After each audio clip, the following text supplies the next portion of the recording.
నీకు భిక్ష పెట్టినరు, నీ బొంతలో భిక్ష వేసి పార్లమెంటు సభ్యుని చేసి ఢిల్లీకి పంపిస్తే నువ్వు పార్లమెంటు సభ్యుడిగా పదవిని ఎలగబెట్టినావు. సోనియమ్మ తెలంగాణ రాష్ట్రం ఇస్తే నువ్వు తెచ్చినా అని గొప్పలు చెప్పుకున్నావు. ఆనాడు పాలమూరు జిల్లాను దత్తత తీసుకుంటున్నావు. తెలంగాణ రాష్ట్రం వస్తే పాలమూరు బాగుపడుతుందన్నావు. వలసలు ఆగిపోతాయన్నావు. మా కన్నీళ్లు తూడుస్తా అన్నావు.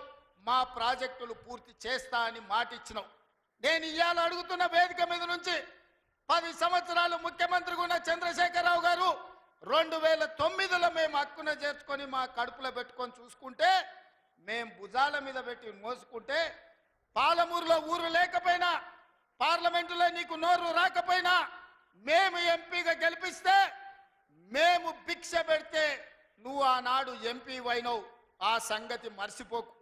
మరి 10 సంవత్సరాలు ముఖ్యమంత్రిగా ఉన్న నువ్వు మా ప్రాజెక్టులను ఎందుకు పూర్తి చేయలేదని నేను అడుగుతున్నా.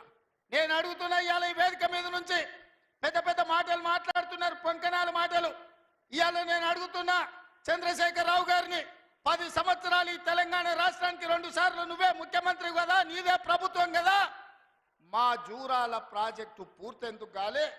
మా కల్వకుర్తి ఎత్తిపోతల కంప్లీట్ ఎందుకు కాలేదు? మా నెట్టంపాడు, మా కోయిల్ సాగరు, మా సంగం బండలో ఒక బండ అడ్డం పడితే 10-15 కోట్ల రూపాయలు ఇవ్వక బండ బగలగొట్టక 10,000 ఎకరాలు పల్లెల్లో ఎడారిగా మారితే నీకు మనసు రాలే. సంగం బండలో బండ వలగొట్టలే. కానీ మేము వచ్చిన తర్వాత ఆ బండ బగలగొట్టి ఆ గ్రామాలకు నీళ్ళు ఇచ్చినాం. ఇవాళ కోయిల్ సాగర్, ఇవాళ మీ ఆర్టీఎస్, ఇవాళ ఈ ప్రాంతంలో ఉండే ఏ ప్రాజెక్ట్ అయినా ఎందుకు 10 ఏళ్లలో పూర్తి చేయలే? అదే కాదా నాడు ఉమ్మడి రాష్ట్రంలో జూపల్లి కృష్ణారావు గారు, చిన్నారెడ్డి గారు, డాక్టర్ మల్లు రవి గారు ఆనాడు కిరణ్ కుమార్ రెడ్డితో కొట్లాడి, ఆనాడు అరుణమ్మ గారు కూడా మంత్రిగా పాలమూరు రంగారెడ్డి ఎత్తిపోతల ప్రాజెక్టు పూర్తి చేయాలి, 12 లక్షల ఎకరాలకు నీళ్లు ఇవ్వాలి అని కొట్లాడి జూరాల నుంచి నీళ్లు తీసుకోవాలని పాలమూరు రంగారెడ్డి ఎత్తిపోతల పథకానికి అనుమతి తీసుకొచ్చారు. 16,000 కోట్లతోని ప్రాజెక్టు మంజూరైంది. 35,000 కోట్లు మొత్తం అంచనాలేసి టెండర్లు పిలిచిండ్రు. కానీ చంద్రశేఖరరావు వచ్చిన తర్వాత ప్రాజెక్టుల రీజైనింగ్ పేరు మీద 35,000 కోట్ల రూపాయల ప్రాజెక్టును 55,000 కోట్ల రూపాయలకు పెంచిండు. టెండర్లు పిలిచిండు, కాంట్రాక్టర్లకు ఇచ్చిండు, కమిషన్లు మెక్కిండు. జూరాల నుంచి నీళ్లు తీసుకోవాల్సిందని శ్రీశైలం బ్యాక్ వాటర్స్కు పంపించాడు. ఇవాళ శ్రీశైలానికే ఆ ప్రాజెక్టును తరలించడం వల్ల ఈరోజు పాలమూరు ఎడారిగా మారుతుంది.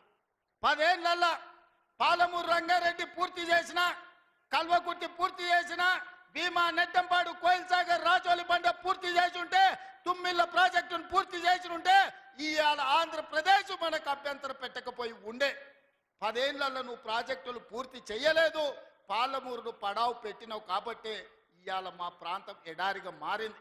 ఆనాడు 2014లో నేను కొట్లాడి తెచ్చిన మక్తల్ నారాయణపేట కొడంగల్ ప్రాజెక్టు ఒకనాడు ఉమ్మడి రాష్ట్రంలో రాజశేఖర రెడ్డి గారు ముఖ్యమంత్రి ఉన్నప్పుడు దివంగత నాయకుడు చిట్టెం నర్సిరెడ్డి గారు మొట్టమొదట ప్రస్తావించండు మక్తల్ నారాయణపేట కొడంగల్ ప్రాజెక్టు గురించి.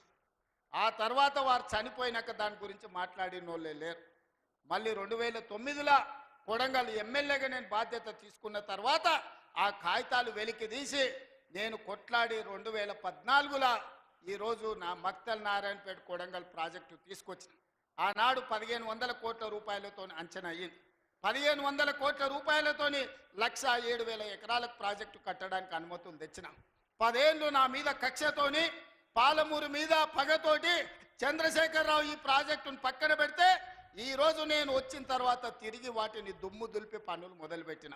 ఇవాళ 4,500 కోట్ల రూపాయలతోటి మక్తల్ నారాయణపేట కొడంగల్ ప్రాజెక్టును పూర్తి చేయాలి 2 ఏళ్లలో అని ఈరోజు టెండర్లు పిలిచి పనులు ప్రారంభిస్తే ఇవాళ పగబట్టి ఆయన టీవీలలో, పేపర్లలో అడ్డుకుంటున్నారని అంటున్నాడు. నేను అడుగుతున్న చంద్రశేఖరరావు, నువ్వు 70 ఏళ్ళు మాకు అన్యాయం జరిగింది. మా ప్రాంతంలో నీళ్లు పోయినా, మా ప్రాంతం నుంచి తరలిపోతున్న కృష్ణానది జలాలు మాకు తాగడానికి, మా సాగునీరుకు అందు రాకపోయినా, ఈ దేశంలో ఎక్కడ ప్రాజెక్టులు కట్టినా, బాక్రానంగల్ కావచ్చు, శ్రీశైలం కావచ్చు, నాగార్జున సాగర్ కావచ్చు,